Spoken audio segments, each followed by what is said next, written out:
Hi there guys, let's talk 40k terrain.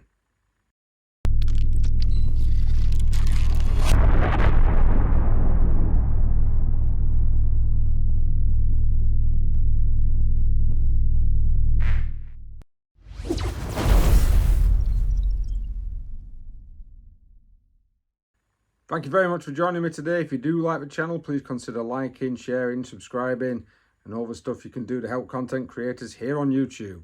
Now let's get on with the video. So, apologies for the scraggly beard. It's been quite warm in the UK. I really need to kind of get rid of this.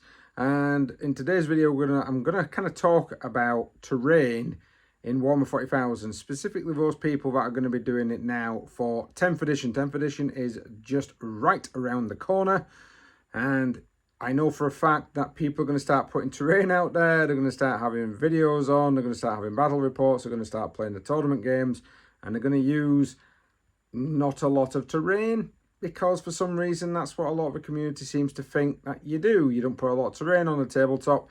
In actual fact, really, for 40k, you should be putting a good amount on there. So in this video, I'm going to show you the recommended amount, personally recommended amount that you should be using in your games. These will give you a really good game. It will also make sure that you've not over cluttered the table and you haven't under cluttered it either. So the table we're looking at setting up is just a standard combat patrol table at the moment. This is a 44 inch by 30 inch battle mat. But whatever I suggest in this video, you're going to be able to apply to bigger tables. So you are going to be able to use this for the 44 by 60. You're also going to be able to apply this to a 6 by 8, 4 by 6, 6 by 4, an 8 by 8. Hell, even at my club, we've got a 6 foot by 12 foot gaming table, and this would still apply to that board. So the selection of terrain I have comes with a little bit of ruins.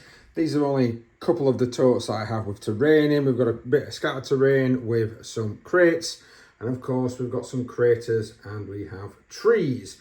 Now, the idea is going to be, I'm going to cover a quarter of this table. So I like to use bits of old games. I think these are from the Death Watch Genestealer Cult game that came out a bit back by Games Workshop. These are from an older game called Tanks, which give me great layout plans for the ruins and the woods that I'm going to use in the game. I have just covered just over half of the table, and that will then give me enough terrain to be able to play on this table surface. Now, if you had a bigger table, then you would, again, just cover over a quarter. Now, I've done that so that I've got an exact amount that I need to be able to scatter it around the table. I'm not going to put the buildings on here because, of course, I've got the area, because it's area terrain. That's still going to be a thing in this edition of Warhammer 40,000. In 10th edition, it's still going to be a thing. And, of course, I've got a couple of crates. I might stack some more crates on top of those. So let's scatter that back out. Let's put the proper terrain on and we can have a see what we've got.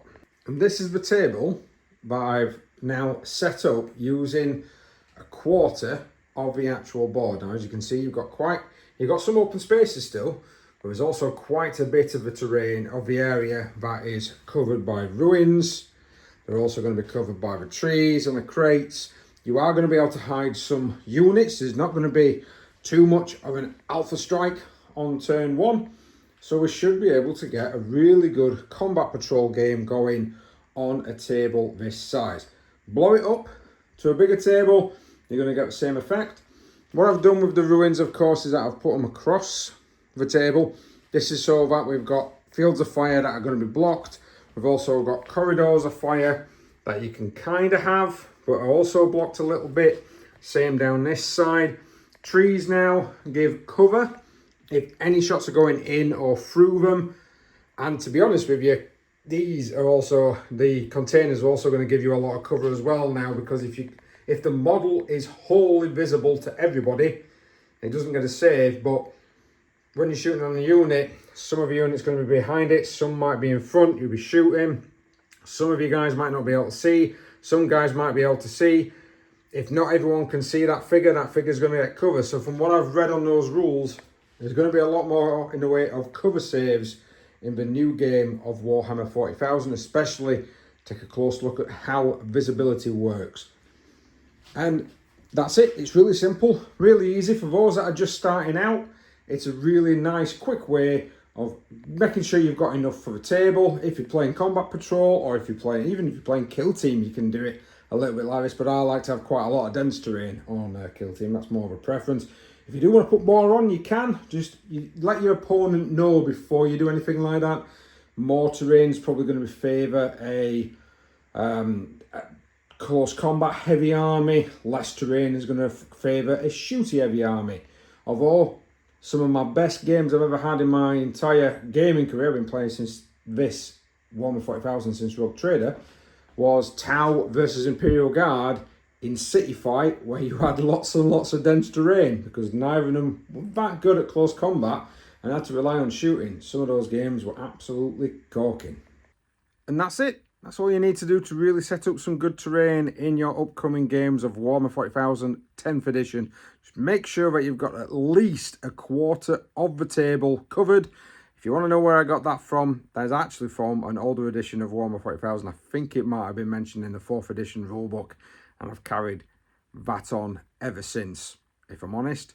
So thank you very much for watching, guys. Please like, share, subscribe, all the stuff that you can do for YouTube entertainers, creators, content creators, whatever you want to call us. And we'll see you again in the next video.